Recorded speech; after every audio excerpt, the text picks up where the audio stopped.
Yo, what's going on? Dave Colombo Jenkins here. One more thing. If you haven't noticed, we released a record in March called Banshee. It's the biggest record that we've released so far. It's had tens of thousands of streams across lots of different platforms. We're really happy with it. It was produced by Rua Tui and it features 4 amazing MCs who we've been interviewing. We're interviewing everybody involved in the record. So far, we've interviewed Maria and Abi Nyxx, both from the Dirty Moonshine big band. Now we are interviewing Kathika. Kathika is the head honcho of the Banshee squad, if you want. Unofficially, they are a collective and there is no hierarchy among them, but I'm calling her the head honcho because she's been around a little bit longer than the rest of the MCs involved in the record, and it was her idea, and she's an absolute legend. I actually went to Bristol to go and interview her because I knew she would have an amazing story to tell. The only person I could compare her to in terms of musical variety and scope and dexterity is Cleveland Watkins. The only person who I've ever interviewed who's ever been on a Stevie Wonder album but also MC'd in the Blue Note. I would say that Kathika's got those same extremes. Recently she's been collaborating with Napalm Death. She comes from breaks. She's been involved in so many different things, and her range as a musician, from belting out soulful stuff to spitting harsh venomous rhymes, is absolutely phenomenal. She is a really inspiring woman, and she is the queen of Banshees. So this is the interview. I've been trying to do these live intros where I actually intro them on the spot. I didn't want to do that. I couldn't do that with Kathy because there's so many things to include. This has been like the 20th take I've done this intro for a start.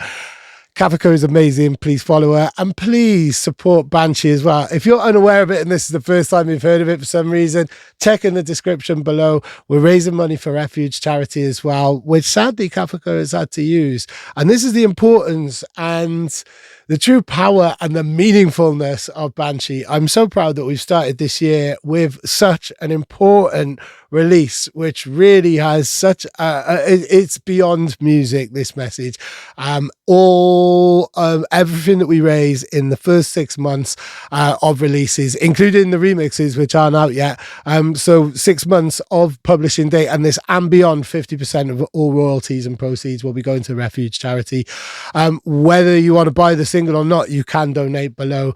It's such an important cause, and it's really sad that we even have to exist in this planet with these type of organizations, but they do their true emergency services. This is Kathika's story, her origin story, her inspirations, and many lols along the way. I really enjoyed this interview. I hope you do too. And please check out the rest of the Banshee interviews as well, and carry on supporting the Banshee record. Let's go to Bristol, to the old Stillage pub.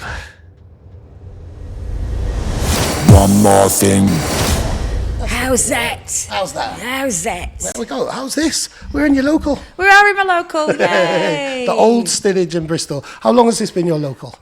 So I moved here sort of towards the end of one of the lockdowns, like end of 2020.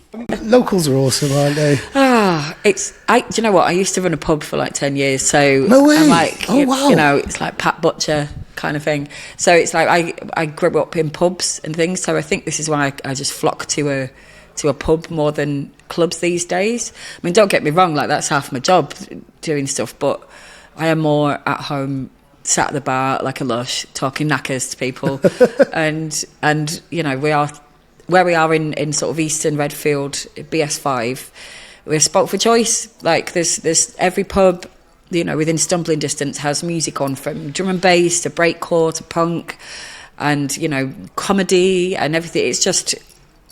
You are spot for choice, and it is wonderful. And so our pub culture and everything is so unbelievably important. Go on. So pubs are like home for you then? You literally grew up. Did your mum and dad run a pub then? No, so like growing up, so like my mum's like my hero. So growing up, she was like cleaning. She was cleaning in a library and a pub, carting 2 kids around with her. At the same time, like doing all her she did a GCSE, then her A-level, then her MA, doing everything like that, all while she was cleaning 2 pubs, carting 2 kids around with her.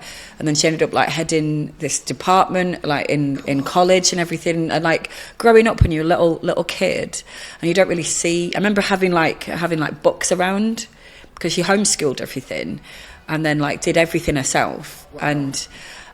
so I grew up in, I remember it was the King's Arms. I still remember, you know, when you have like those things and those like smells that retreat back, like there's certain like cleaning products that in the pubs at that time, and the old Coke on the things, and you know, bag of Scampi fries and a half a Coke kind of thing. Brilliant. But yeah, it was that, and then I used to like run a pub and work in another 2 at the same time, and. Little tiny town back in Ulverston, and then when I moved to Manchester, because I lived there for like 10 years, and it was like, right, I know how to do this. Yeah. Wow. Yeah. I mean, I am imagining a Peggy Mitchell style landlady taking no shit. Yeah, very much so. Or big hair and leopard print, let's go. Wow. But I mean, like, if this is going back, so you would have been in your early 20s then, or something like that, maybe? Oh gosh, like started like glass collecting and being in pubs and stuff when I was like 16, and then when I could, you know. But I left Ulverston in 20. I started running a club night with my mate. He already had one established in Manchester called Monster. So I started doing stuff with him in like 2006, and like chucked me on stage doing MCing and stuff for like the first time then, because I was in like punk bands and bits and bobs before back home. But like going into like dance music a lot, because I was very into like my breaks and drum and bass and things as well. And that club night in Manchester, it was mainly like Joshua Brooks and things. Oh god, that's a legendary spot. Yeah. So like every month was a different theme. So I'd like be making all the decor and costumes, and then I'd podium dance and host and stuff like that. Yeah, crazy old times. Like as soon as one finished, and we'd like take all the decor down, then it was like, right, what's the next theme?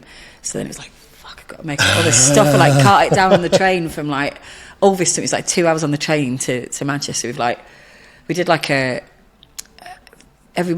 was like a Monster Boosh night, so it was all like Mighty Boosh theme. So I got this like a vintage Hoover, painted it pink, massive tash on it, like dragging that down on the train, and all sorts. Amazing. Good times. So I mean, this interview is all about getting your origin story, and you've shown us a little bit of the ankle there of the origin story. And that wasn't actually, I mean, that's just blown me away that you were a landlady of a pub. And yeah, you must have been with those dates when you were a landlady, when you were running a pub. You would have been like 22, 23, something like that. It must have been about that time. So, yeah, it was... That's amazing. It was good old time. I always kind of wanted to go back into it, but, yeah. I think it's harder and harder, like any business at the moment. I'm sure we'll get into some government bashing and some capitalism bashing in a minute. I think it's, and you know how hard it is, and probably one of the reasons why you like supporting independent pubs and stuff. Yeah, massively. So big up to the Old Stillage for letting us do this interview here. Now we've got the first question. This is you are part of the Banshee series of interviews. Abi has left you a question. If you had a superpower, what would it be, and would you use it for good or mischief? Now, my superpower, because I've always gone on about this question to lots of people when I'm round a kitchen table at 6 a.m, and I don't know anyone, and I'm always just like, just asking questions to him constantly because I don't know him, and it's weird, but I don't know if that's an ADHD thing. Like, what's your favourite potato? What's that? But like every time I've always said gills. I want gills. And I want to explore, and it's not for mischief, no good. I just want to see what weird shit is down there. Yes. And just be able to, I mean, with the gills you get like the floppy eye bits, and then the I don't know, wear goggles because they're uncomfortable, but I want like goggle eye things, that natural goggles, let's say, and maybe some like web feet now and again. Now I don't want them all the time because I like a glove and a ring, so that couldn't work, but like you could put a little nice little thing on. But yeah, definitely be gills. There's so much weird shit under there that I want to have a little look at, and it's just bonkers, absolutely bonkers. Like I get so lost in it. It's so dangerous and and serene at the same time, and quiet. You can hear how quiet it is, and scary. And I get scared of everything. Like, I am such a wiener. Like, the slightest little... I watch a trailer and I have to put the lights on. Like, if it just pops up on something like a horror trailer, I'm like, no, lights on for a week. Oh, wow, like, just, wow. Yeah, my imagination just like runs away. I'd like, it always blows my mind that the highest mountain on the world, on the planet, is actually underwater. Yeah. That's how deep it goes. That's what I mean. That's why I'm like, what? That's nuts.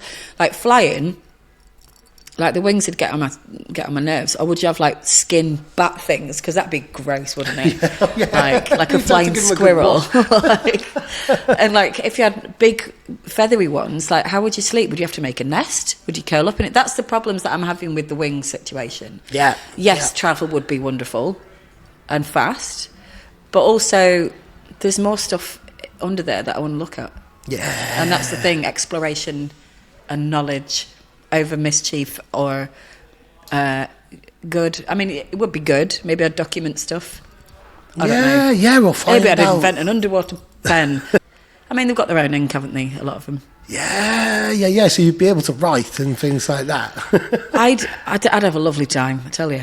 Brilliant. Yeah, and just less people in general. A lot more space. Yeah, less people. I think that's the thing. I think that is the thing. Definitely. Have you ever been diving or anything like that? I haven't, and I would absolutely love to. But also, I don't know whether like the apparatus would like feel a bit claustrophobic. I think some do when it's a full mask on the face. But if you've got it in a, like, I thought it'd be, right, I got to go diving once with work. I was really lucky. And it felt more natural than I thought it would be once you've got used to it, once you've done that initial kind of like, whoa, I'm breathing underwater. What the hell? Yeah, I think that's the thing. Like Yeah, it's faith in the machines. Yeah. But what I noticed is I was with a group of people and I was a smoker, the diving trainers were smokers, and I noticed that a lot of the other diving people, I was like, is this a thing? Like, do all divers smoke? And they're like, does seem to be a bit of a thing. I think, like, as a singer, like, and as a singer who can belt it out, you've got enough lung power to probably take well to diving and stuff like that, I think. I reckon. I mean, I do smoke there as well. I'm social, as with drinking, and they go kind of, well, I'm a hedonist. I mean, this industry attracts people who need a little bit of hedonism in order to unwind and feel more relaxed. I have bursts because I'm a great big nerd, and I'll be at home with computer games and doing art and doing sewing like a nana, and then I'll come out and like, and do gigs and bits and bobs, and then retreat back to my little nana cavern. It's about balance, isn't it? Absolutely. Yeah. Absolutely. And you seem to have so much going on. Even before we kind of started working together on the Banshee record, which we'll chat about in a moment, just from watching you from afar and being a fan of yours, it's like, wow. Like, and being someone who's got high volume output myself, in terms of social stuff and content and things like that, you've also got a really hectic performing schedule as well. I've always kind of watched and thought, how the hell do you find that balance or coordinate yourself in that way? Because there's so much stuff going on. Like the weekend, a really good example is the weekend. And I would say also, like, this was going to be a cheesy segue, but I'm not smooth enough to do that. You are a super person anyway, and you have already got superpowers. That weekend alone, when we did the Banshee launch, then that was an International Women's Day weekend, and you raised in this building. So it was 1,315, I think. Brilliant. We were so proud. There was like a team of us in here, and considering we clubbed it all together in about a couple of weeks to because we had like a 2-day event. On the Saturday we had bands on. It was like Bunny Boilers and She Bangs, and then some DJs, and then on the Sunday there was an arts fair. Everything was like women led and run, and then DJs to finish off the night. So we had donations, we had Just Giving, and then the wonderful Old Stillage put in 10% of the bar each night, because that's what you will pay the artists and stuff like that. I think it was 10. Anyway, so big love to the Old Stillage for that. So, the more promo and the more numbers we could get in, the better the take-ins, the more we could give to the charities. So, I was really, really proud of everyone for for clubbing together and putting on an event. So hopefully a few more. So like out of the back of that, I think there's a couple of us. So there's Jez Elder from Antics. They do like a regular night here. It's all like women drum and bass and stuff. And I'd never met before, so I'd like jumped on the mic as soon as I'd done another gig on the Sunday. I was like, and then ran back down the road like clutching a pie, like just get on the mic at the end. We were like legged it through the door, picked up the mic, managed to do like a last little bit with her, and it felt natural as hell. Like I'd been playing with her for years. So, brilliant! Yeah, and it was great having like so many people that to be able to work with like after that event. So we're going to start doing a regular thing here. So Loma, who works at the bar, she did all the artwork and she runs the art fair. So she's going to do all the artwork, and we're going to have it just all sort of in-house. I think we've not put out the stuff yet, but we've got an event booked, I think, here on the 30th of April. We've blocked it off anyway, so I'm sure I'll promote the boobs off that when it's ready.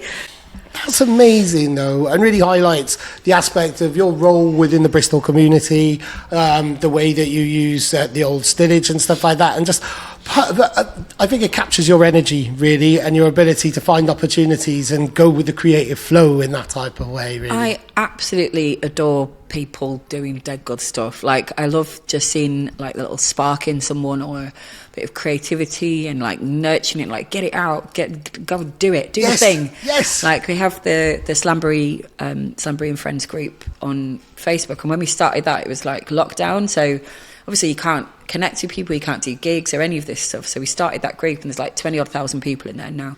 And I very much like to, every week or something, show us your art, show us your music, show us what you've been up to, and build up like a nice community vibe of, just believing in someone a little bit and like show it off, show your stuff off. Yeah. Got a shop, do that. And especially at Christmas time as well, having like independent sellers show off their stuff and be able to make a bit of money and be able to promote it there. So I like to have that platform for people to do that. That's awesome. That's brilliant. And all it takes, I mean, you would know yourself, all it takes is that one nice compliment or that little boost, or, somebody buying a single. And it's like, and you get that email, it's like, Bandcamp have paid you money, and it's only 70p. Yeah. But it's like somebody, at 3 o'clock in the morning, for whatever reason, bought that track that I've released. And it's those little things, or somebody giving you a boost, which can make or break your day, really, as a creative individual, isn't it? It really does. I think it's so important. And I think, because we've all been there, like, when you, so to be able to like give something back, or to, because you know what it feels like. So to like believe in someone and show off. I love showing everyone off. I love it. Yeah. Do you find it easier to show other people off than yourself? Oh yeah, I'm hideous to myself. Awful. Yeah, same. Absolutely awful. I might come across the, big hair, I don't care, but I'm absolutely awful. I can't say my own name on stage at all. I might be like doing a big Slamboree show on festival stage. I don't know, loads of people on stage, and I'll introduce everyone. Oh, this is Freya, this is Lizzie, blah, all the performers and everything. And then if Mike grabs the mic and goes, make some noise for Kathika, I'm like, thanks very much. Hate it. It makes me feel fucking nauseous. It's strange, isn't it? Because performing, there's a buzz of performing, and there's an urgency. You've got compulsion to perform. It's really clear. But then the actual kind of it's about the execution of the performance rather than any type of feedback that you're getting or anything. Yeah. Like the minute the feedback is evident to you, hearing people cheer or say your name or something, it suddenly makes you realise what you're doing. Like I think. That's nice and that's great, and it's sort of, I like feeding off each other, and you feed off the crowd and so and you kind of help each other out like that, and you different persona and stuff when you're on there. But it makes you feel a bit sick going like, yeah, I'm Kathika, like no. I'm horrible to myself. Like my therapist was like, I've never seen, showed her pictures and stuff. She's like, I've never seen someone who does this in front of that many people and then is just so horrible to herself and does, a bit of, again, this is something like mental health, and talking about that is massively important as well. So I might ramble on about that crap. Oh no, definitely. Mental health is a huge thing for me. I can relate so much to that. I find it very uncomfortable. I'd much rather be boosting other people, and running one more thing really suits me in that way. Yeah. And it's like the difference between the socials. I don't really care about my day like socials, but the one more thing where I get to boost other people and stuff like that, I feel a lot more comfortable doing that, really. And I think like Banshee captures your energy doing that, really, because I think, you know, the original kernel of the idea, the lyrics and the concept and the theme all came from you, and then you quickly brought lots of other people on board to boost other people, really, and turn it into the amazing, beautiful beast that it has since become. It has become quite a behemoth. It has, hasn't it? Lovely. Yeah. This is the most successful record that One More Thing has ever put out. Like, you've been absolutely amazing with this, like absolute workhorse. So cheers. Everybody has, and that's like, it's been amazing. See, like, so Aidan came with all of the videos and everything. He's super organised with all of that side of the content, and seeing everybody getting involved in how we've all worked together. It's been one of those many hands making light work. Really, it has, like everyone. It's just felt like an absolute team. Yeah.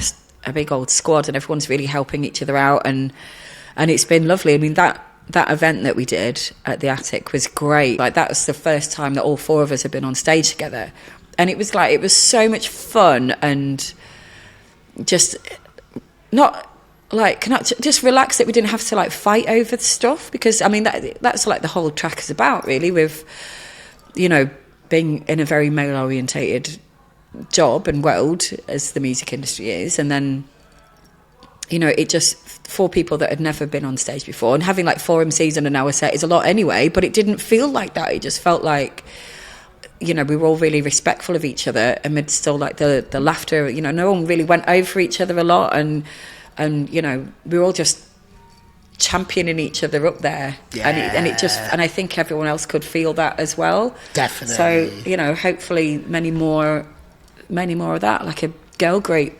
Yeah, it does. Bagsy like Old Spice. Old Spice. It does seem so natural. There's a point that Abi brought up in the last interview, was that, you know, kind of just the way that you guys have come together and the way that you complement each other is a fuck you to the industry stereotypes, because she hates it, like female artist comparisons. Yeah. At the minute, you know, there's a suffix or a prefix or whatever, a female MC. It's not female MCs. I did a thing for BBC ages ago, like this little like interviews years ago. And it was mainly about that. I don't like that. I don't like being called a female MC. Oh, you're really good for a female MC. Am I? Yeah. Thanks for that. And it just feels like and that's when they start pitting you against each other, and like, but you know, and there's that few of us doing it. Like, come on, give us a fucking break. But it's like you wouldn't say, oh, you know, female lawyer, female, but it's not. But it is though. It's like female DJ, female MC, this, that, and the other, and it's hard enough to try and be able to work with the guys on stage as it is, let alone feeling like, because even now, like sometimes if I get booked to do something and I'm on the bill, even though I've done like more stuff than they have, I feel like I'm the token woman, that I'm there just to make up the numbers, and I start doubting myself. Yeah. And I don't want that feeling when I'm up there. Am I here because I'm actually good, or am I here just because you just need to make up the numbers? And I hate having that doubt, because I know for a fact men have never have that kind of feeling when it comes to that, because it's not like that though, and it's hard work, and to be honest, it is I feel like there's a big dip in like booking women again. I haven't been focusing on other people's nights, but I have noticed loads of other artists have all kind of pointed this out this year. Like there was a bit of a boost, and it made a few promoters pull their socks up. But it's almost like, I mean, everything has got, and I don't really use this word very often, but I think it's appropriate. Everything has got a lot more cunty in the last couple of years. Like, and I think it's because of Trump. I think it's because of Netanyahu. I think it's because of all the evils in the world that people thinking, right, okay, well, I can get away with this again. Like, you know, you've got idiots, you've got paedophiles running the world. Like, I can get away with not booking women. There's the whole like manosphere thing, which is enormous. And I have noticed this huge like misogynistic view with things. Like a friend of mine, she's been a DJ for a time and she's amazing. And like now that, you know, there's one event that I keep seeing like year after year, and like I look at the thing and I'm like, I can't see any women on that lineup at all. Or if I look hard enough, there might be like one woman in a band. Do you know what I mean? But not even like the front person of the band or whatever. And I'm like, how can you get away with this? And look down the comments, no one's commenting on this whatsoever. And it's like, and even if, you know, even though she was on like the same agency as a lot of them, this person will still, and I'd said this like loads, I was like, why isn't there any women out this fucking lineup? And a few mates have gone, I think he's just a massive misogynist. I'm like, well, that shows in his fucking lineup, doesn't it? Yeah, but that shouldn't be an excuse. Like, oh, misogynist, all right. But okay, it's like, fine, that's what I mean. misogynist. I'm like, even if that event said, oh, do you want to come play? I'd be like, no, you've not given a shit before. Yeah. Like, I've seen that lineup with pretty much the same people constantly, and you've not really booked women at all. Yeah. You know, a 3-day event, not booking women on the poster. You might see That's one mad. out of men. Sausage Fest weekend. Absolutely. I mean, I was going to ask for just some examples of incidents that would trigger you to put pen to paper in the way that you did for Banshee, in that type of way. And Everything. not I asking am mad for, at everything. Yeah. I don't blame you. Like, spell it out for some of the people who aren't listening or don't realise how shitty it is. And like I said, like, from following you on Instagram and on being friends with you on Facebook for quite a few years, I've seen the shitness that you just get. Like, you'll put out something really positive and there'll always be one dickhead in the comments making some type of remark. But spell it out for the dickheads and this, at the back. like, quite often with with women, a lot, it's looks, and it's you know, get back in the kitchen, all this kind of crap, all of this stuff. And these are the I try not to, but you know, or you just write a big paragraph and then just delete it. But like, but it is either that, and it's either like looks based, or you feel like you're there as a token woman. You have to work twice as hard. You have to, you know, people won't give the same sort of opportunities, and even when you do, it might feel like you're, again, like that. You know, I've been doing this shit for like 20 years, and I still feel like that sometimes. You know, not based on any. Is it, you know, just based because I'm a woman, and not because I'm actually slogging it, and I've been doing it for a while, and it's a horrible feeling. Yeah. I love being a woman, fucking love it, but I don't want that to be the only reason that you book me. Yeah. Yeah, completely. And then, like you said, it adds just that layer of uncertainty then. And on those days when you're not feeling confident, or you're not feeling your best self because you've had so many of those type of thoughts or type of knocks or exclusions, that I can imagine must be really, really painful. Or create just this doubt which you just can't budge in your brain in that type of way. It does. It really absolutely knocks you. And like there's been sometimes, and it's just been hard. I mean, I've got used to this stuff now over years, but it's like group of lads on the mic, and they're all passing around, and I say, oh, can I have a little 16 and that, and then it's like, fuck you, I get fucked, all this like horrendous like pushing me. So I start laughing. There's this one particular event down at this pub, and all these like first like hip hop act on, they were amazing, friends of mine. Next lot come on, and they're all like just in this cypher, and the mood kind of like dipped with the crowd on like a sunny day, because they're all just like, bruh. And I was like, oh, can I have a little pop on the mic? Met with like, fuck yourself, I don't fucking think so, love, all this stuff. Laughed about it to the organiser, and he came over, he was like, oi, she's been doing this longer than you've been alive, like, give her the fucking mic.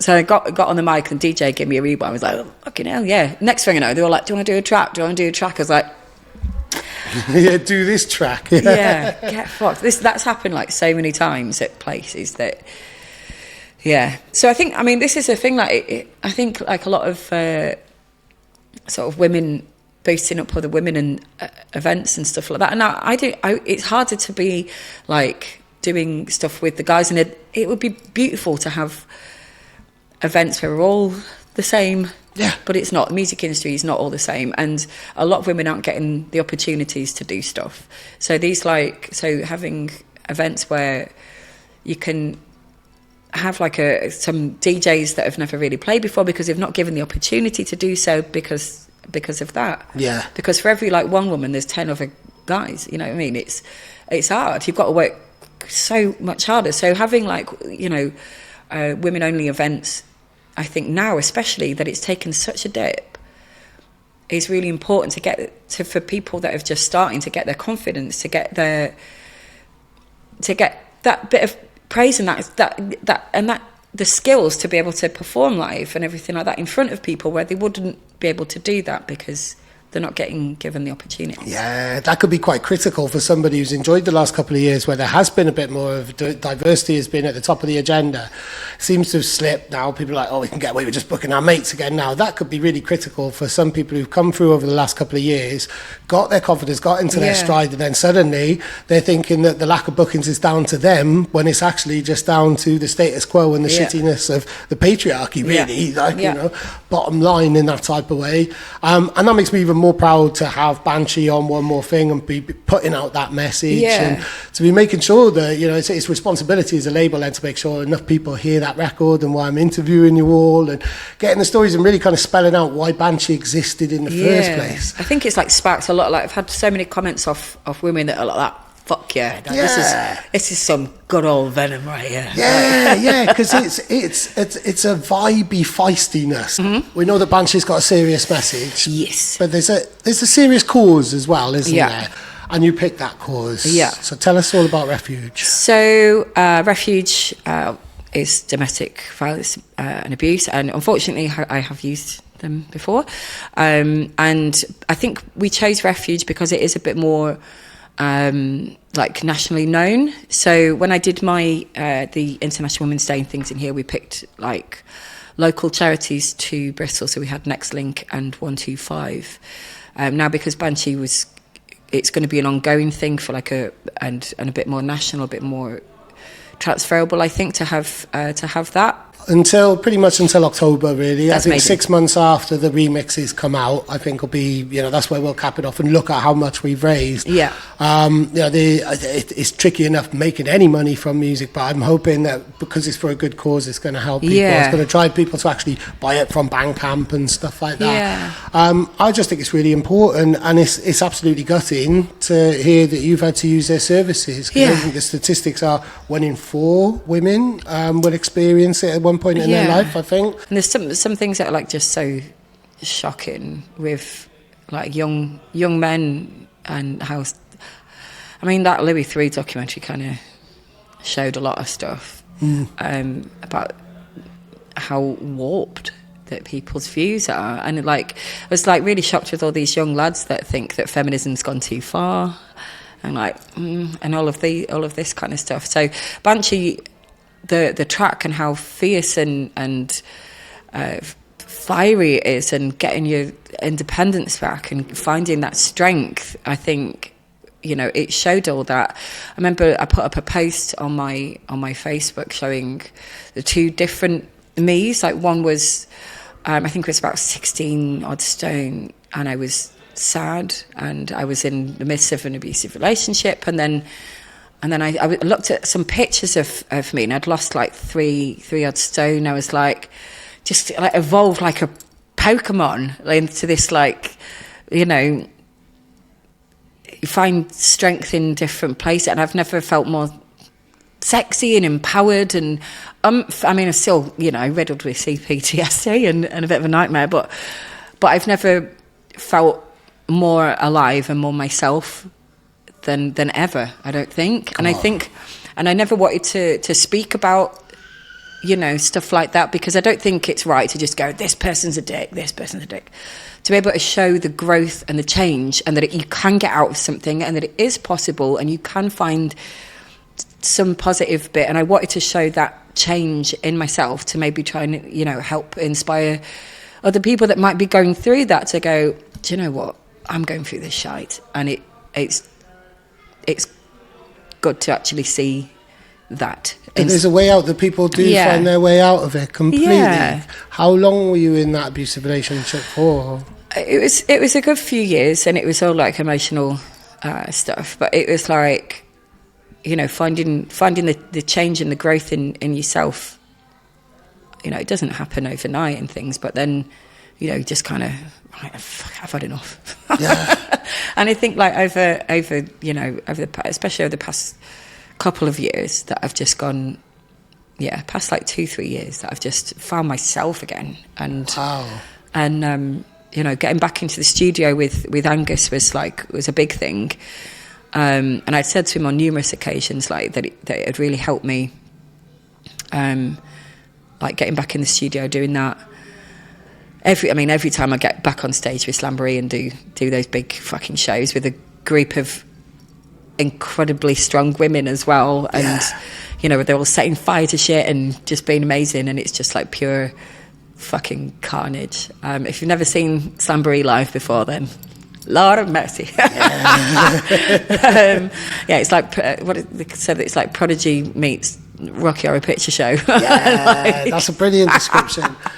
I mean, during the time then when you were in that situation, and sorry to dwell upon it, but just to get a context and an understanding of you and the challenges that you've overcome, did your performative side and the Kathika, who we know on stage from Slamboree and things like that, did she have to take a back seat for a little while you were just surviving? She took a back seat because I've got to... Speaking of the person, you weird, took a back seat. Sorry, I set it up in that way then. So I'm going to go into a different realm here, because I got very sick with COVID. Very sick. And like my breathing went to like... No way. Very sick. I had to take like after the 2 years of like not being able to perform, I think it was like 2. Then I had to take another year off because I physically couldn't. So from that, I'm pretty like disabled now. From that, I've got like fibromyalgia, like ME, and then my first gig back, I was like hosting for a lot of people at Shindig Festival. I was so excited because like 3 years of not being on stage, and I've been doing it for 20 years, is like, oh, get me the fuck back out. First 40 minutes, kneecap popped out on stage. So I was like, I couldn't feel it. It felt like a water balloon had hit my leg. Ooh, and I was like, I don't know what this is. Like with them, like, oh, what the fuck? So they're like paramedics at the front, and I was like, couldn't feel it. So I was like rapping away, dragging this wet leg around with me, like flinging it around on the stage, like, just give me like 40 minutes. Give me some, like, shouting out, just give me like half an hour. Come on, I've been waiting 3 years. Like, no. But then, that was like an ACL rupture, like a football injury. All the doctors that were like, what did you do? I was like, nothing cool. Like, I didn't fucking stage dive or anything. It was just popped out. So yeah, it was a bit of a shit all time. No way. Oh, so after all that waiting and then you were in pain. I know. Wow. Yeah, crazy old time. And then at that point, were you kind of on your way out of the abusive relationship as well? I mean, that stuff, yeah. Like that. I mean, that stuff never really sort of. I think it was sort of a bit after that kind of thing. It's not something that kind of leaves you. It stays with you forever, really, doesn't it? I just. How did Refuge empower you? Did they give you that final kick and that extra bit? It was like, so both like Refuge and Next Link, being able to because you are isolated when you can't talk to your friends. You don't feel like you can talk to anyone because you're scared. Yeah. So, being able to speak to someone on the phone from Refuge and from Next Link was incredibly important for me. Because I couldn't speak to my friends because he'd frightened me that much that I couldn't do that. Yeah.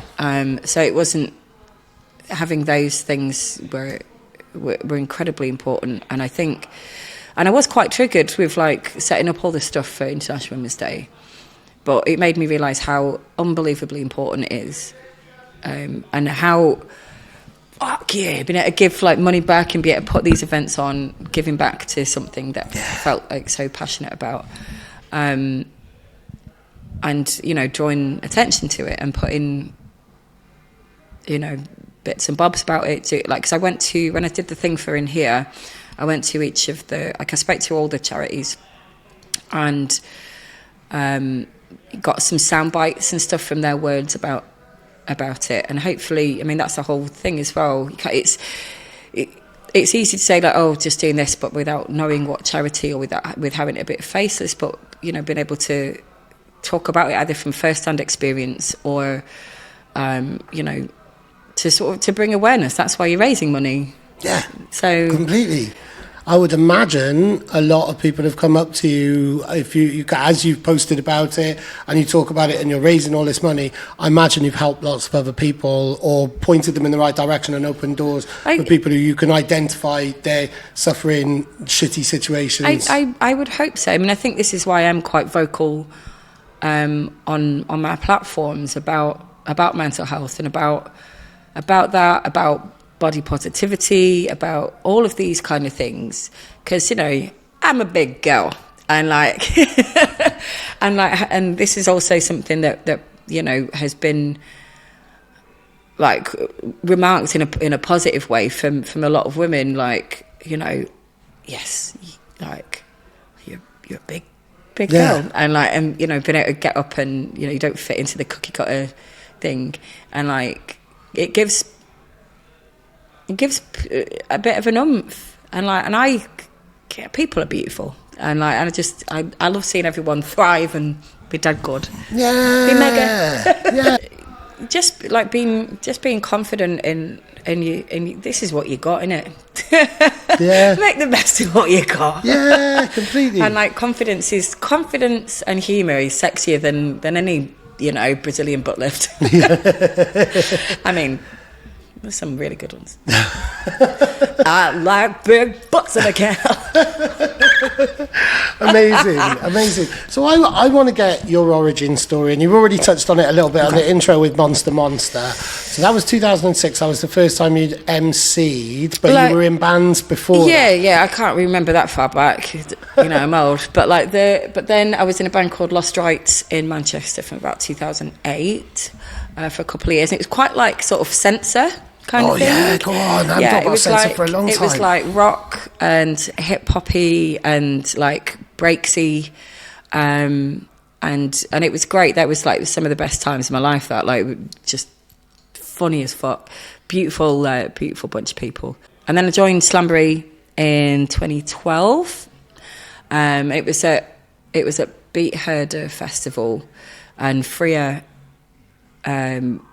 was aware of Lost Rights. We were all there, and asked if I'd come up and get on the mic on the main stage with him. And I was I don't really know any tracks. So sat in a big van out the back, all right, let's have a go. And I'm still here. Brilliant. I mean, did you just kind of freestyle over that? Did you know their vibe? I didn't really know the tracks. I mean, this happens quite a lot when people go, get up and... Because it's been so many times when the Dub Pistols have played it, and I go way back with those lads. And, when they've been playing it The Fleece or something, come and get... Barry's Kath, go and do a track with us. I'm fucking all right. And then he's so I'm just there on stage just waiting for someone to go, 3, 2, 1, go! I'm and just sort of out for the best kind of thing. Knowing the Dub Pistols and my limited interactions with Barry, you probably don't get a count in, you've just got to join the rabble, really, I think. Yeah, pretty much. Yeah. Brilliant, because there are loads of crossover points. We have shared friends going all the way back. I'm a similar age, a few years older than you, but came, I was a breakbeat DJ in those kind of times, in the 2000s. Yeah. Where there was a point before all just kind of imploded, like a lot of these genres do, when the biggest people at the top decide to deny the genre completely. Yeah, or don't let people up. That. It's happened with drum and bass as well, where it's not a respect to the kind of culture or anything. Not to get too deep on that one, because it's about you, but I think breaks at its core, I know people like Terry Hooligan and stuff like that. I used to MC for Lady Wax quite a bit, so I go over to Russia. Yeah. I've been over to Russia a few times with her. And MC for King of the Beats and stuff before. But I go way back with the breaks scene and things. So I've got one of Breaks Polo Award, which is nice. It's in the house. Slamboree won a couple actually, but they were good. They were good times. That was the thing that I really liked about the break scene. That there was it was never aggy. There was no beef and stuff. Maybe because we're all a bit older, I think. Ain't got time for that. It was that perfect melting pot as well, where anything could go in, really. So you could have that kind of punky, rocky. Yeah. There were lots of live bands popping off at the time and stuff like that. And that's what Slamboree was born out of, wasn't Massively it? So, yeah. Obviously, Prodigy is the best and in it. So, but that was what it was like best of both worlds. It's good. When did it really blow up for Slamboree? Because you come back. I mean, like you were headlining a whole bunch of festivals last year. Yeah, and we had this is the thing, because we've been stuff's been a bit strange. People moving house, people moving around, and working on bits and bobs. Everyone doing their own thing and things like that. But Freya's, he's now back living in Bristol. So that means we can work together a lot more, which is great news. Because he's always jet setting off around the bloody place, is that lad? But yeah, he's such a funny boy, and we've been trying to work on some comedy podcasty bits and bobs, because he is a funny fucker. So yeah, we're having a 2.0 thing with that. So we've got a few festivals coming up this year with Slamboree. We've got Beat Herder. I've got Bearded Theory next month, which is going to be cracking. That's with all the Convoy Cabaret lot. So that's a sort of punky kind of festival. Oh, cool. And we did last year at the Naughty Corner Convoy thing, and we did a set there, just as sort of mates kind of thing, because of mates, and it was lovely, and I love those fucking things. It was just vibes, and it was one of the most fun weekends I've had in a very long time. Brilliant. And almost a bit more free party. Yeah, 100%. And it was just back to the roots. Because Boomtown's cracking, but I get scared, and I just end up hanging backstage all the techies. just I think it's lost its edge a tiny bit. The last time I went, I didn't go last year, but the year before, when it started to go cashless, and it was still it was really annoying, because there was this whole other system to check in on, but it was still the same Boomtown infrastructure, which is very free party-ish and has its roots in free parties, but suddenly there's scanning and there's things, and you can't just buy a sandwich or have your token for a meal. Yeah. It all just seemed a little bit more regimented. The vibe is still amazing. I can understand the pros and cons of the cashless thing, but when that shit doesn't work and you've got about an hour before you've got to get on stage, and all you want is a big foaming pint, and it doesn't bastard work. Yeah. I was livid. This has literally happened to them. Wow. Livid. I did all of last year with a fucking cracked rib as well. Cracked my rib a couple of days before. Oh my God. Wow. Oh God. Awful. I was, because I was we were here for the first art fair thing, and I'd done it before when I was young, and I felt something not right, and I was like, that is creaking and it is not feeling great. And then the next day I had to go and I was hosting for A Skills, and I think Jaguar Skills was there, and those people at this scratch meet on the Sunday. And I woke up and I was just cried, just instant. And I was like, this has happened before. And it took me about 2 hours to get dressed. And I was like, oh no, well, I'm here now, I've got dressed. So I ran in here, I was just wanted some, just backup. Should I go to the hospital or not? And I was like, well, I've put my makeup on now. Yeah. Just had a shot, got on the bus, fuck it. But then I was got to about 9:30, I'd done loads of sets, and I was like, do you know what? No, I've got fucking Boomtown in 2 days. Oh, wow. I ended up doing more sets than the year before, or the year before that with there as well. I was like, stop throwing sets on me, I am withered. So again, that was from not anything cool, you just broke your rib just through living and existing. Just from being old and shit catching up on me. All the, throwing myself down skate ramps and over hedges and climbing trees and all that knackers. It's just all catching up on me now. Wow. I mean, but yeah, when people see you on the stage, it's like that other persona that you were talking about, where you were. Does the pain go, or just are you able to compartmentalize it, and the adrenaline? And the adrenaline takes over literally everything. It's a hell of a drug, isn't it? Adrenaline. It really is.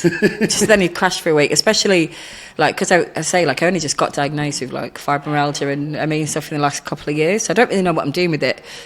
Honestly, I'm not really getting much help. But the I'll be on my own week, and then sort of save up this little bit of adrenaline so I can sing in front of people. I don't throw myself around that much anymore, especially after the kneecap incident. But I just more pace, like a tiger. That must be really frustrating though when you're at a festival and you're on that limited amount of energy because of fibromyalgia and just general health and stuff like that. And then there's this kind of assumption that, Kathy will jump on. I mean, I have like a select sort of few DJs that I really like to work with a lot because I know what their sort of vibe is, and I, you know, if people have asked me to go and play at a night or something, there's like a select load of DJ, like, you know, obviously it's Mike Slambury, but that's like Slambury sound system, and we have our own thing, we have our own tunes and stuff. And then there's Rua Tui. Again, I've got like loads of releases with those lads, and we're playing Isle of Wight as well. Oh, wow, cool. Yeah, which should be nice. I've not done that one for a long time. But then there's Jamie, who manager here, Jay Hardy. So I love playing with Jamie, and it's my friend Bones as well. And if it's going to be like fun and you can feel that sort of energy with each other, the crowd sort of feels that as well. Yeah. You know, like if someone asks me to MC for them, and I don't really know the stuff, like I'll like semi mixes, like it's like pre-gig and like semi mixes. I want to know what. You know, because there's nothing worse when someone like books you to do something and then they just play a set full of vocals. I'm like, what's the point? Yeah. Why have you booked like a big singer and an MC when you just want me to go, yeah, hi? I don't think it worked out when you hype MC'd. man instead. It worked out for us when you MC'd for us at the Banshee launch. That was loads of fun. That was amazing. That was crackers. You were like, right, I'll come up if there's a bit of a dance floor. I don't want to MC to an empty room. And then suddenly you're up there, and I'd not played with you before. Like, you have fronted a mixtape for me because I've asked you to do some vocals and stuff. So you're kind of aware of my style and the fact I'm all over the shop. So were the other two DJs as well, Neon Pumps and Fireworks Factory. But like suddenly you're up on the stage. And I thought there was another deck. Because I was hearing this massive vocal. I was like, where's the vocal tune? Which one of the CDJs got the vocal tune? It was you. But it was one of those moments there where we built up a bit of a buzz. There was that front row of dancers. Then you came on the mic, and suddenly then, like, you know, the people who were all in the venue came to life. And that was amazing, wasn't it? That was such a sick set with you lot. I was like, I love stuff like that. I love, like, when you are kept on your toes a bit. Because I was like, I have absolutely zero idea what genre you're going to play next, because there's three of you. I was just like, fucking tombola, I have no idea. I was in the green room and I heard this like disgusting this fucking filth, and I was like, oh, come on then. Like, I looked at the clock, I was like, right, that's it. And I think it was you were playing some like dirt, like dubsteppy kind of thing. Brilliant. And I was like, oh, I just screw faced my way at the front. I was like, right, that's giving me life now. Okay. Brilliant. And that was so cool because we got the first Banshee ensemble, really, like just very naturally. It was like, right, we've only got enough time for one more tune. Okay, I'm going to drop this remix. And suddenly, I mean, it was the way that you all came together. Like, Maddy wasn't even in the venue when we dropped it. Suddenly she turned up. I was like, Daddy Ray, get up. That was amazing. And I was really proud of that moment, really, in that type of way. And I think, I mean, it's great. I would rather an MC who could jump on lots of different styles and enjoys that surprise, because some MCs don't like that. And I've had some people where I've suddenly dropped the tempo and you can see them looking a bit lost on stage and stuff. Yeah, I mean, I think it's all, like, you're there as a unit on stage, the pair of you, and you're there to make everyone vibe, innit? So, like, I think, like, a lot of people, and they kind of they don't like the music breathe or like listen to like the ebbs and flows of the different genres and different stuff, and I say, like, you're there as a unit to make people pop, and you know there is a blooming art form to it, because you can have as many like amazing bars as you like, but if you're just like standing in a box, like looking in the corner, just like reeling off stuff, not listening to when there's stuff going on, you're going to lose your crowd. You're going to lose that vibe. It's going to dip, and having, I think, You need that connection, don't you? It's Massively. that real kind of soul. The first time I saw you MC as Kathika, I didn't realise. I already knew. I knew about Slamboree and had seen Slamboree like going back to, I think, the Glade Festival and stuff like that. Or definitely the Glade in Glastonbury. But I'd seen you a bunch of times, but I didn't realise you were the front person of that band. So I was on a lineup the first time we were on a lineup together. It was Loco Club, like underneath Temple Meads. Yeah. With Rua Tui for Dub Tendo. Yeah. And me and my mate were having a whale of a time, and we'd been like on the way up, we'd been talking about boring MCs and stuff, and then you came on with the guys. It was just after Mandy's set, so everybody was really, really hyped up and full of beans, and you absolutely smashed it. And I remember turning around to my mate, and we were both like, "That's a proper MC." Like, it was real fire, but in that type of way, really. And I think I really like musical versatility, and I don't think there aren't that many people within the people that I know within my network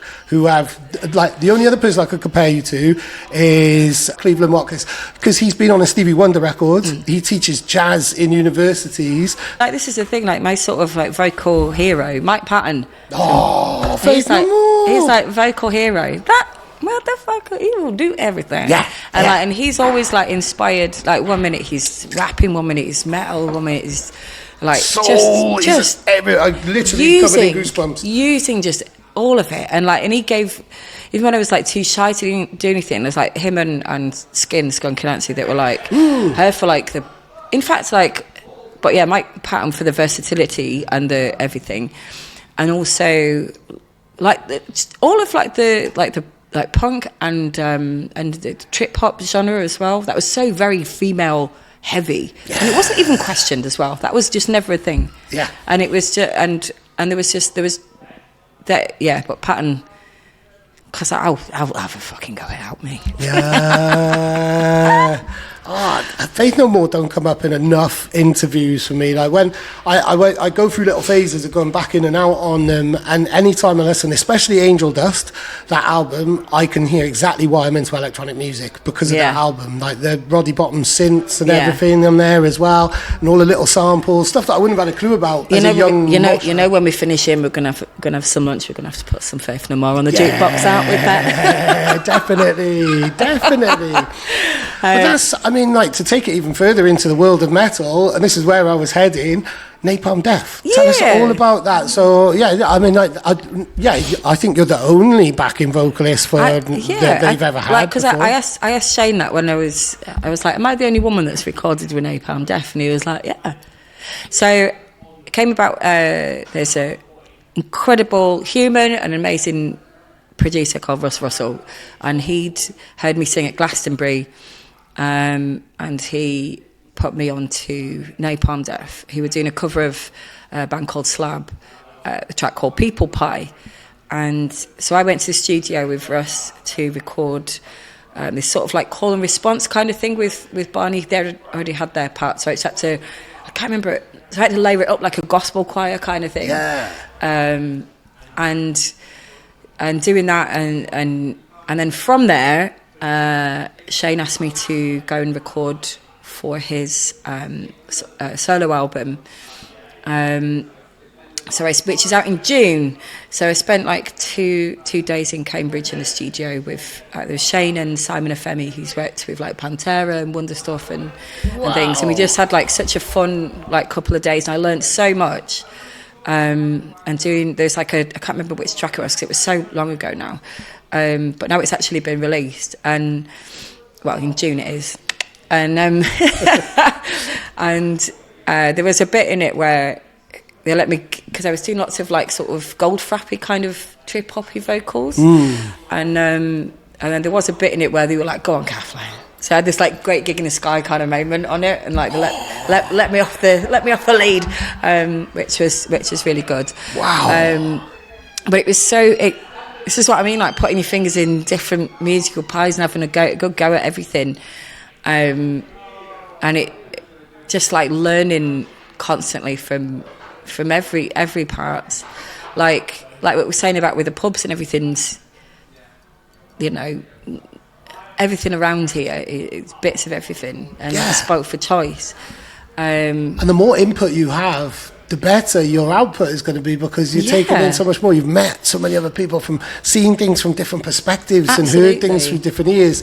Like I've always found it bad when you're listening to something with somebody, like in a car. Let's say you play me a demo in the car, you're instantly listening on my behalf as well. Or likewise, you hear the faults that you wouldn't hear if you're just listening to it normally. And I think when you're collaborating and writing with people, or doing things which, if you're in as a session musician as well, and doing things that you're briefed to do, which you might not normally do, can open up a whole other technique, or set off an idea for a lyric, or all of these other things. It all feeds into each other. This is why I like to sit like a lush at the bar, because one of the main things is, like, I'll just be sat there, and I can be quite introvert and stuff at times, and I'll sit at the end of the bar with my glass of Ned Flanders, a little white wine spritzer, and I'll sit at the end of the bar, and like there might be like certain little words or certain little things that the people around the bar will say, and I'll be like, and it'll spark off like a lyric or something. I'll just be there with my little notes, like save that for later.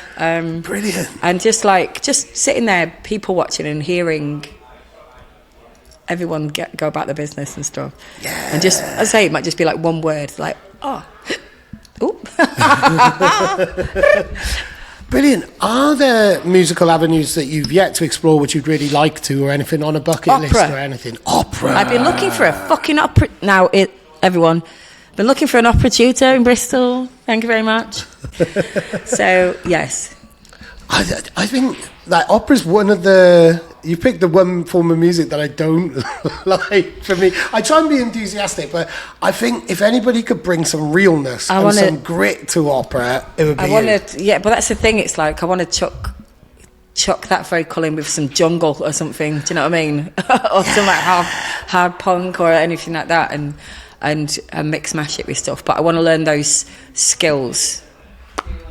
How much of your skills as a singer? Never had a singing lesson in my fucking life, mate. Hey, well, God, I was wondering if you'd had vocal coaching or anything like that at all. Okay, Pattern and skin. Wow. They're my vocal coaches. So was there a moment when you realised you could sing, or what? Can you remember the first time someone complimented you for your singing? I was shy as fuck as a kid and stuff with it. I knew I could hear that I could sing and stuff, but I was way too shy to like belt it out. So like my stage name was like Kathika Rabbit for ages, like because the like Dave, who I'd done Monster with, he heard me sing at a house party at the time. I had like red hair, and obviously babes, and I sang the Jessica Rabbit tunes. He was like, Kathika Rabbit, like whacked me on stage, and that sort of escalated. And like as we were saying, it takes like one person to give you a bit of confidence again, to like to throw you up in that respect. Like it's different with like bands and stuff, but being there up on your own with a mic with like DJs and things, that was the first time I'd done that. And because there's a lot. When you're with a band, you roll up together as a solidarity. Isn't it? So it was like, again, it's like it takes like that one person to, kick you in the buns and go, hey, you're all right, you kid. So opera is on the bucket list. That's amazing. What else? And what other musical avenues, or what other aspects of your musical CV? So what else would you like to explore? Otherwise, I'm starting to ask you another question then, but I'll reveal them one by one. Cripes. I don't know, because I kind of do quite a bit, to be honest. Go from like breakbeat to grindcore and... And I was going to say, is there any aspect of your musical repertoire that you don't feel is celebrated enough? That's a difficult question, because I kind of want to talk a bit about the Eastern Punk Fest. Oh, right, yeah. You could do a nice segue and this is the thing. So a lot of people know me a lot for doing like MCing and drum and bass and this, that, and the other. But like that's a great big passion. It has been since I was a kid, like growing up with punk and stuff with my dad and that. And then. Was your dad a proper punk? Not like proper punk, but like he introduced me to all the music. My mum likes. My mum, they were both bikers and stuff back in the day. Go on. Like my mum was very like, she loved Zeppelin and everything. My dad, Stranglers and Damned, and so I grew up like with all of that. And then, but I think with again, I really like surprising the motherfucker. Do you know what I mean? Like, it's like, because everyone's like, oh, yeah, just MCing this and that. And it's just like this big Dolly Parton motherfucker turns up and starts rapping some horrible shit on stage. And I love that. I love that. Suck it. That's probably why all these young lads are telling me to go fuck myself before I get on the mic. Oh, don't judge a book by its cover or she'll smack you with it. Yeah. Then write another one and smack you with that as well. I'm still lost on the big Dolly Parton motherfucker. Yeah. Brilliant. And you're doing so punk is definitely something that runs in your DNA, and maybe that you'd like to do more of. You're doing, you're involved in a massive punk event here, aren't you? Yeah, this is like a big, beautiful community event in, it's Eastern Punk Festival, and it's a big community event with lots of pubs around the area. So I'm going to plug like hell because it's important. It's all going to charity. So there's 4 pubs, including this one, including the Old Stillage. So the Old Stillage, the Plough, the Red Lion, and the Chelsea. And there's an outdoor stage. So last year there was only 3, and raised like nearly $6,000 for charity. Amazing. And it's over 3 days. This year there's 4 and an outdoor stage. So hopefully smash that. Amazing. So I'm actually running I'm running the Sunday at the Plough now. So that's been roped into that. It's good. But it's beautiful seeing all like the community coming together. And I live here, and I'm at all the pubs every week for the past God knows how long. So, if I can do anything to help out, then I bloody well will, because incredible people, amazing music, and for amazing charities, like lots of local charities, and it's going to be amazing. That's brilliant. And again, that highlights Bristol, because I know that there has been it's not all rosy, is it? There was some far right thingies going on around here, or there was something. So events like the punk event, and punk by its very nature is the most anti-fascist. Completely. Just by being punk, it's anti-fascist really, before they even open their mouths and say any messages or anything. But that's why it's even more important to have an event like that this year, because there are knuckleheads are beginning to come out of the shadows more and more, aren't they? Yeah. What happened? Were you involved in that? Yeah. Well, we were in the pub. It was in a couple of bands, and it was like anti-fascist. Seeing as that turns up on a post, it's like, oh, we are fascists, let's go and protest that. And then they say they're not. I'm like, but you're here protesting an anti-fascist thing, therefore you are fascist. They turned up with like a little speaker and like a ripped up anti-fascist flag, and just like flicking the V's and Nazi saluting us. And like we were just in the pub, there was kids in there. It was like 3 PM, and like a couple of old men drinking pints. The band hasn't even started. They were just loading the shite in, and these like they all turned up, blah, blah, blah, blah, all this stuff. One of the ones that did manage to take his mask down, because they like dressing like they think Antifa now. Yeah. So like, we're going to dress like this. Take your mask down. Take your mask down. Got a video later on. Shiner, dickhead. I mean, you've been living here often enough and been involved in stuff. Is that the first time that fascists have come down? So this is that I've seen. Like, I frequent. I mean, from what I've seen as well, that they're all disbanding all these lot. They kind of. There's more of us than there is of them. Yeah. Like Bristol is not the place for that. Yeah, definitely. I'm sure when there was some protests a little while ago, I think last year, and I mean it was like 3 people turned up. They just want to fight. That's all they fucking want. They just wanted to fight. They did not care. That's all they wanted. They just wanted a scrap. You could see that in the. Well, you couldn't see it in the face, but in the demeanour, they just wanted to fight. Yeah. I hope that was a one-off, and I hope that you carry on putting out this message of positivity in Bristol and anybody else doing it, really. We really need to be united in this at the moment, because I mean the world, we've mentioned mental health quite a few times. I think like the world the way it is, even people with a lot more robust mental health, I imagine, are struggling at the moment because it's just this constant influx, social media. And it just really is. The amount of images, like you might have a little glaze before you go to bed and then suddenly you're seeing like the worst atrocities happening in Gaza or anywhere around the world at the moment. But we can't avoid it, and it just gets you down, doesn't it? It's absolutely bloody heartbreaking. And then, but I think that's why we've got to keep doing these things. We've got to keep doing these events and keep sticking to our values and sticking to what we believe in, and helping each other out a lot with stuff like mental health, with stuff like abuse, with things that are important. And even if it hurts to do so because we're not feeling great, it's going to help someone else out and you don't even realise. And the more we can just all help each other put our pants on for the day, and that's what a community is. Yeah. Isn't it? Yeah, completely. And that's what like music is. Yeah, like when people say leave politics out of music or leave this out of music, fuck no. it's like, no, this is why we do it. I find why it we're really, compelled to really it. funny as fuck when people say that. Yeah. Like, it's like they've accepted the music is just a commodity and an entertainment people always say that source. about like Rage Against the Machine and stuff, and start laughing about it. It's like, can you point out a lyric which isn't just when people say, oh yeah, politics and music, I'm like, well, if that was the case, you won't get Rage Against the Machine or Bob Dylan or like literally any fucker. Like, come on, well, go and listen to Taylor Swift or something. Then if that's your thing, go and be spoon-fed shit.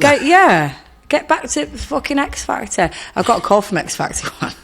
I saw you post about this. They literally that headhunted poor you, girl, didn't they? that fucking poor girl. She was like, after a bit, she was like, I've only just started. After I'd like been on the tirade for 20 minutes. Like, I think I was on the phones for about 45 minutes this week. Like halfway through, she'd like let me know that she'd only been there a little bit, and I was like, well, this probably isn't going to be the first call you get like this. Wow. I mean, look, was there a part of you that thought, yeah, I'll go on this then? Absolutely fucking not, because no, it's vile.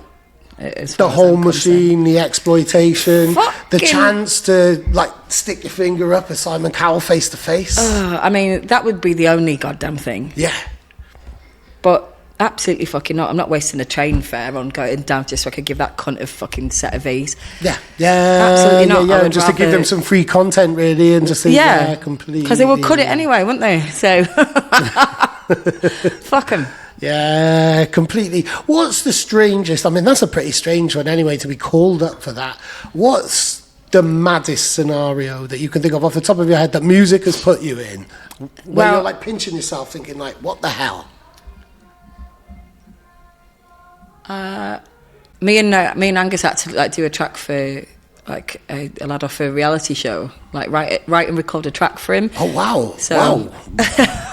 Well, like they do like a lot of sync work, so which is really fun. And I know like might be like corporate, like no, like sync work, like and there's so many producers and stuff, and it kind of like throws you in at the deep end as well. Right, you've got to write a pop tune in an hour.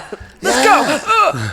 It kind of like puts you on your toes and makes you like learn different parts about your voice. Totally, like a mad exercise. Yeah, it is. It feels like a weird little exercise. And you know, music normally doesn't pay very good, so have some beans under an alias somewhere else. I mean, playing in Arcadia was pretty good. Yeah, that's amazing. On the Big Spider? Yeah, twice. Oh, wow. So you wrote this song with Angus just for a pop song? Of like, was that then later on reality TV? No. Like, I don't know, because I did a couple of little sync things, and I don't know whether some of them have been used to this or not. You just sort of get a brief, work to the brief, do the thing. Yeah. And then move on, really. Then, like it's like any freelance gig. It's just like work kind of thing. Like here's it. Either you have to sing it and get a bit of fucking beans straight away just by singing it, like a session, or you have to write something weird and like nonsense. Yeah. But it's quite fun just having just sort of challenging yourself a little bit and doing some knackers like that, because I don't really care. It's not something that I fucking care about. So is that what led you into being a voice actor as well? No, like, or was it the other way around, or is that completely separate? No, completely separate. Like I again, like going back to like when I was little and all shy and stuff, I used to just constantly make noises and accents and all of that kind of stuff. And I think it was only when, like, and I'd always wanted to do it because I'm a ginormous nerd and a massive gamer. And it was only like when lockdown, I think, when we couldn't perform, and especially when I got really sick, and I was like, well, I don't think I can. My voice came back, but I had like no energy. I get through like 2 tracks in a practice, and I'd be like, fucked. It was like, no way I can leg it around a cat seat and a corset for an hour. Pat Butcher bollocking everyone. Like, there's no way I could do that.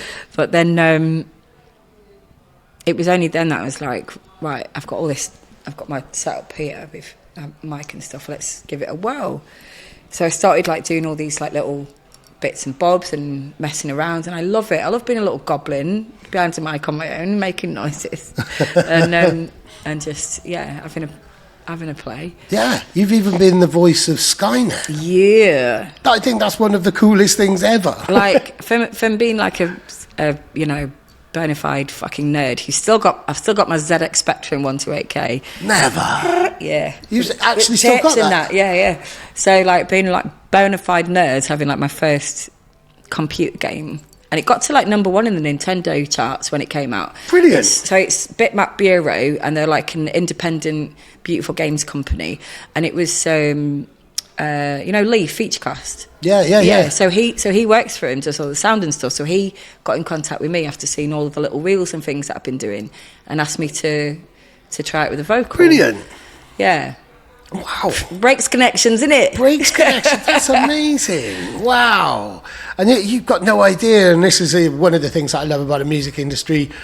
For example, like, kind of seeing you at Glastonbury and stuff like that years ago, I never would have known that I'd be releasing one of your records or anything like that. You don't know what's happening until, what seeds you're sowing, until suddenly you look back and look at what a crop it's been in that type of way, really. Yeah, I think that's very much the thing. So you kind of, because, as we touched on before, you doubt, and I'm not very nice to myself a lot, and like, but then sometimes you have to like kick yourself up with the butt and go, hang on a minute. I've done some pretty good stuff that I should be pretty proud of. I fucking pulled my mate of mine called Rich, and he was like bollocking me, Cockney as fuck, and bollocking me. He was like, pull your big girl pants up, calf, like constantly. So every time I'm like that, I hear his voice in me going, pull your big girl pants up. Thank you. Yeah, you need that. That's amazing. Right, I think we've come to a natural ending of our conversation. I'm hungry and I want to listen to some Faith No More. You've got one more task before we can turn off the cameras and chill out. What question are you going to leave? It's either going to be for Maddy or Aidan and Angus together as one. But what question would you like to leave them with? All right. Okay. So you have to pick someone, a historical figure. They've got to be like KO'd, dead, from any part of history, and have a day out. What would you do? Like, where would you go? What would you eat? You have a day out with a historical figure. I want to hear your day out with that historical figure. Wow, brilliant. Go on. I'm excited to ask Maddy or Aidan and Angus that. I'm already starting to think of mine, but my brain has just literally gone to Bill and Ted and Napoleon and having ice cream and stuff like that. Brilliant. Amazing. Yes. Hey. That's exactly where my brain went with it, and I was like, amazing. Oh, there we go. Well, I think we've been excellent to each other here. This has been great. Hey. Brilliant. Kathika, thank you so much. Thank you very much. I hope I get to work with you again in the future. I hope there's another Banshee record. We're already like, oh, come on. We're already excited. Brilliant. So what's your space for like live shows? Why don't you book us, the whole goddamn Banshee band? Yeah. Amazing. Thank you so much. Thank you very much. Let's eat some food. And thank you, Old Stillage. Hey, thank you, Old Stillage. Brilliant. Yes. Awesome. That was awesome. That was cool. There we go. Yeah. One more thing.